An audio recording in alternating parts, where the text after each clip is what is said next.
Will President Trump declare a national emergency tonight in his address to the nation?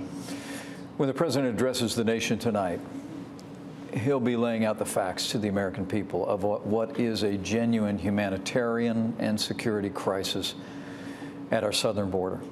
Major, as we sit here today, nearly 60,000 people over the past several months have attempted to come into our country illegally. But for the first time, the predominant number are families and unaccompanied children, and it simply is overwhelming the ability of our Customs and Border Patrol to deal with it. Add to that human trafficking, the flow of narcotics, the apprehension in the last year of 17,000 individuals at our southern border with previous criminal histories, and the American people will hear from the president tonight that we have a crisis and we have to address it, and the time has come for the Democrats to come to the table and start negotiating, not just to end the partial government shutdown, but to address the humanitarian and security crisis at our southern border. You understand all too well, Mr. Vice President, the idea of this national emergency and going around the appropriations process is something the president has suggested.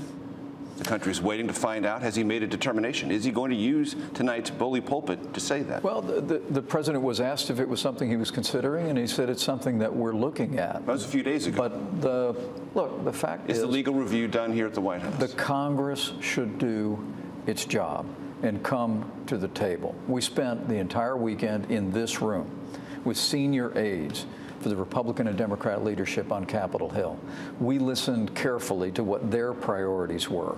What the president put forward is a reaffirmation of his determination to build a wall on the southern border. But the president said it could be a steel barrier, recognizing the concern in the concrete sun. I think that there were many Democrats in the leadership meetings who expressed concern about concrete, and the president said we'll build a steel barrier. But the president also listened carefully to their priorities about additional humanitarian and medical resources, additional technology for screening at all of our ports of entry. We've incorporated those reforms, including legal reforms. And the proposal that we have on the table is a reflection of the president's priority to build a wall, to provide resources to Customs, Border Patrol, and Immigrations and Customs Enforcement. But our proposal also incorporates what we're hearing from the Democrats. But the fact is, what we heard over the course of this weekend is they're not even willing to negotiate until the president reopens the government. And why won't he do that? The American people deserve better than that. They deserve the Democrats to come back to the table, start negotiating, and we believe we can resolve this through the legislative process. Why do you have to put them together? Why can't the rest of the government, unaffected by DHS, Department of Homeland Security funding, be funded and then deal with this issue separately? Why must there be a partial government shutdown affecting all these agencies that have nothing to do with this underlying debate? Well, really for two reasons. Number one is these are the bills that were remaining at the end of the year. But you can separate them out. You did that when you were in the House. You know that. Right. But the fact is, as we've also listened to Democrats, they're calling for changes in our ability to accept applications for asylum at our embassies in Guatemala, El Salvador, and Honduras.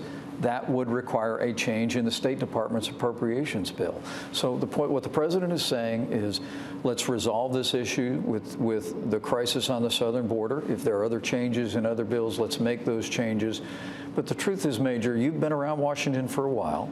You know that we could resolve this in a matter of hours if the Democrats will come to the table and start negotiating in good faith. And the American people also deserve to know, on the very first day of this partial government shutdown, the president sent me to Capitol Hill to make a good faith offer that would have avoided the shutdown altogether. Now we're 3 weeks in, and tonight the American people, the president will take his case directly to the American people.